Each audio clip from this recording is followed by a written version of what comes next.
আমি তাকে ভালোবেসেছি তার সৌন্দর্য দেখিনি। সে যেমনই হোক, আমি তার থেকে সুন্দর কাউকে চাইনি। তার মুখ থেকে ভালোবাসার কথা শোনাটা ছিল আমার জীবনের শ্রেষ্ঠ উপহার।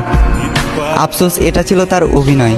তবে আমার ভালোবাসাটা অভিনয় নয়, বরং তার এই অভিনয়ের কারণে তাকে পাওয়ার যুদ্ধে আজ আমাকে মানতে হলো হার। একটা সময় হাসির রাজ্যের রাজা ছিলাম, আজ সেই হাসিটাকেও হারিয়ে ফেললাম। আমি জানি আমি তার প্রথম নয়, বরং দ্বিতীয় ভালোবাসা ছিলাম। তবুও সে চিন্তাবাদ দিয়ে তাকে ফুলের মতো আগলে রাখলাম। আফসোস, সে ফুলের কাঁটাতেই আমার জীবন গেল, যে ফুলটা একটা সময় আমাকেও ভালোবাসার কথা বলেছিল। খারাপ তো তখনই লাগলো যখন দেখলাম চোখের সামনে অতি আপন মানুষটা হয়ে গেল পর। চোখ দিয়ে ঝরলো বৃষ্টি, বুক দিয়ে বয়ে গেল কালবৈশাখী ঝড়।